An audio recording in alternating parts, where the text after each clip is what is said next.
Be Wealthy and Smart, episode 858.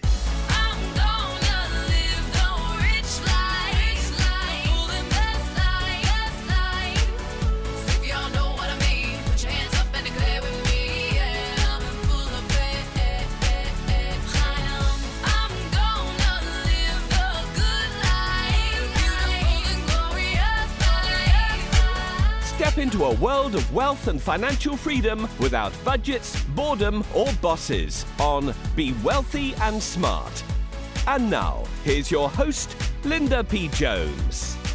Welcome to Be Wealthy and Smart. I'm Linda P. Jones, America's Wealth Mentor, empowering women and men worldwide to financial freedom. On today's show, we're going to talk about 5 habits of millionaires, because these are the kinds of things that can really move you forward.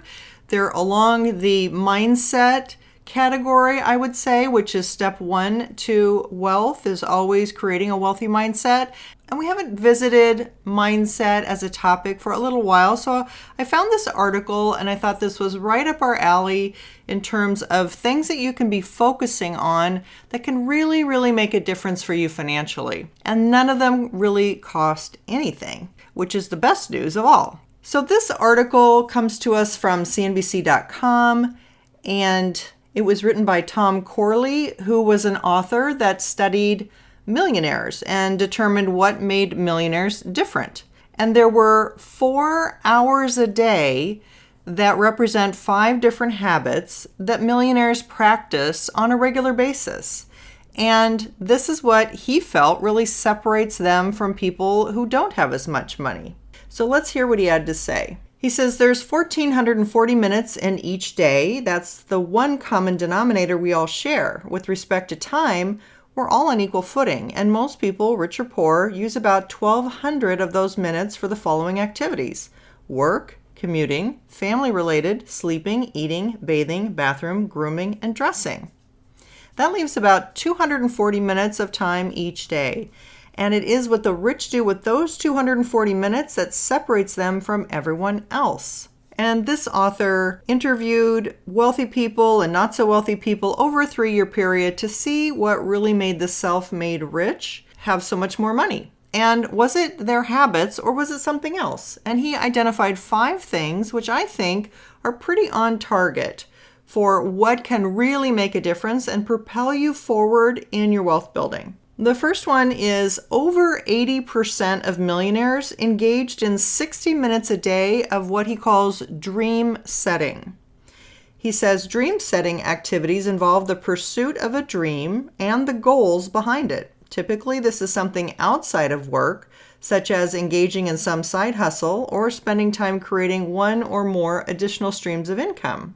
So let's talk about dream setting. One of the things that I know about the way our brain works is that it works better when it's aiming at something, when it is trying to reach a goal or it's focused on a target. This is the way that our mind is meant to work. But a lot of times we get caught up in the everyday stuff that he talked about, eating, sleeping, going to the store, picking up the kids, whatever. And we don't have enough time to really focus on what we want or what our ambitions or goals might be. And sometimes we don't even have a goal about the future. I often mention there was a Harvard study that was done that the most wealthy people had goals that they had written down from college, and there wasn't really anything more complicated than that other than they wrote down their goals. They were the few that had written goals, and they were the ones that actually accomplished their goals because they were written down. They could revisit them, and that repetition goes into your subconscious. Remember, we've talked about that for many years. So that can actually be an affirmation and become a belief system, which is part of creating your wealthy mindset, creating that certainty that you can get to that target outcome that you're shooting for. But you have to have that target. And so many times we're just busy with day-to-day life. We don't even set a target or think about where we want to go in the long term. And maybe we put it off and say, well, when I get to retirement, I'll do that. Or when I have enough money, I'll go travel, or whatever it might be. But that's backwards. We really should be dreaming every single day and setting those targets and goals. So if you haven't thought for a while about what you want to accomplish, where you want to end up in life, I encourage you to sit down and do that right away. The second habit was nearly 80% engaged in 60 minutes a day of deliberate practice or education. Each day, the self-made rich regularly practiced some skill and devoted time to increasing their knowledge related to that skill, their career, or their industry. This habit helped them maintain and improve their skills or their knowledge, making them virtuosos in whatever it is they did to make money. So if you're going to spend 60 minutes a day of deliberate practice or education, it could be something for your own self-health, things like meditation or yoga, or it could be something toward getting an education. Maybe you're studying for your real estate license or getting some form of education for your career. But if not that, then maybe you're looking to become a better investor. Maybe you want to hone your investing skills. Maybe you want to expand your horizons, like learning about crypto. I think that could make an enormous difference in your future. Just learning about cryptocurrencies, which ones have tremendous potential and are creating millionaires, because there are a bunch of them that are, and which ones of them perhaps you might stay away from, because I believe there's those as well. But spending time on something that's going to actually help you in the future, whether that is mental, physical, or career-wise, financial, I think those are something that are worth your everyday focus too. The third habit is engaging in 30 minutes a day of aerobic exercise. Aerobic exercise has numerous benefits. It improves mental functioning, floods the bloodstream with oxygen, which eventually makes its way to your brain. And since the brain uses 20% of our oxygen reserves, increased oxygen flow into the brain soaks up more free radicals inside the brain, making brain cells cleaner and healthier, he says. Another point is that aerobic exercise improves health. It, again, increases blood flow, feeds the body with oxygen, strengthens the heart, helps reduce the risk of osteoporosis, helps lower high blood pressure, helps control blood sugar levels, boosts your high-density lipoprotein, HDL or good cholesterol, and lowers your low-density lipoprotein, LDLs or bad cholesterol. The self-made rich understand that healthier people have fewer sick days, more energy, and that translates into more productivity at work. More productivity makes you more valuable to your organization, customers, or clients, which translates into more value and ultimately more money. The next point he makes about exercise is that it reduces the risk of sickness and disease. Oxygen is like a sponge. It soaks up free radicals, cancer-causing elements, and converts these free radicals to carbon dioxide. The blood carries this carbon dioxide to the lungs, which then removes the carbon dioxide from our bodies by exhaling it into the environment. Aerobic exercise reduces the risk of many conditions, including obesity, heart disease, high blood pressure, type 2 diabetes, stroke, and certain types of cancer. Another point he makes about aerobic exercise is it reduces the effects of stress, which improves the immune system. When we feel stress, there's a domino effect that takes place inside our bodies, which depresses the immune system and opens the door to sickness and disease. Because aerobic exercise contributes to an overall feeling of well-being through the release of certain hormones, it acts as a stress reducer. And finally, he makes this point about aerobic exercise. It makes us feel happier. It contributes to an overall feeling of well-being by releasing endorphins, natural painkillers that promote or increase sense of well-being. And he goes on to say, you can't make money in a hospital bed. Creating wealth requires good health. Good health translates into longevity, which means more time to create more wealth. And the fourth habit is nearly 90% of the wealthy devoted 30 minutes a day to building rich relationships. The self-made rich in his study did certain things every day to maintain and grow powerful relationships.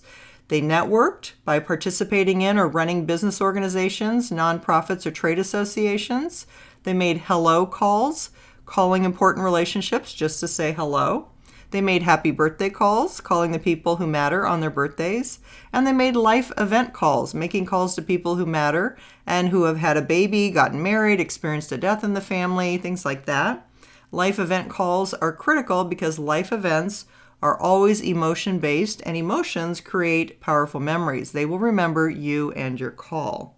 I agree with that, and I think that that's one of the things that is difficult to do in this day and age is not just send a text, but actually pick up the phone and make a call. You don't always have the time to do that, but it is a nice extra touch to actually talk with someone, hear how they're doing, hear how their voice sounds, and see if they don't open up a little bit more than they might on just sending a text.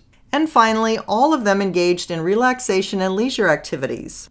The self-made rich are not superhuman like everyone else. They require some daily downtime. The difference between them and everyone else is that they moderate that downtime to no more than an hour a day. How you spend your time each day determines the financial circumstances of your life. The rich forge daily habits that make productive use of their time. They stick to their daily routines for many years. These daily habits have a cumulative effect which eventually shows up in the form of increased wealth towards the latter part of their lives. Every productive minute pays dividends down the road in the form of virtuoso skills and knowledge, good health and increased longevity, strong relationships, and greater wealth. So again, those 5 habits include 60 minutes a day of dream setting, 60 minutes a day of deliberate practice or education, 30 minutes a day of aerobic exercise, 30 minutes a day of building rich relationships, and also giving yourself some relaxation and leisure activities. Fortunately, some of these things you can multitask. So you can be listening to Be Wealthy and Smart while you're taking a walk. And that's a way that you're increasing your financial knowledge, but you're also getting your aerobic exercise. Or you could be thinking about your dream setting while you're driving, commuting in the car. You're thinking about what are your dreams, what are your goals, what is that target that you're working for every single day. So by multitasking some of these things, you can fit them in without it increasing the time that you spend in a day. And the other thing you can do is write down a lot of these things, your ideas, your goals. So the easiest thing you can do to make change is just pick one thing that you want to change. Maybe one of these 5 that you're not doing that you want to add to your life. Pick one. Make that change. Just try to focus on that for the next 7 days, whether that is doing your aerobic exercise or whether that is doing your dream setting. Focus on the one thing you want to change and see if you can't make some inroads into making it a regular habit just by focusing on it for the next week. That will at least get you started in the right direction. If you haven't yet subscribed to Be Wealthy and Smart, hit the subscribe button and you'll be notified as soon as new podcasts are available so you never miss one of them. And if you're looking for a good financial book, I recommend You're Already a Wealth Heiress, Now Think and Act Like One, 6 Practical Steps to Make It a Reality Now. It was named to the list of all-time best wealth books by Book Authority, and men really like the book too. You can get your Millionaire Action Plan, your Wealth Heiress Checklist, really get some nuts and bolts things that can make a difference in your finances in the future.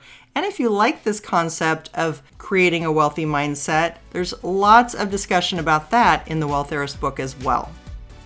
That's all for today. Until next time, live the good life and be wealthy and smart. Thank you for listening to Be Wealthy and Smart with Linda P. Jones. Share the wealth and tell your family and friends about the show.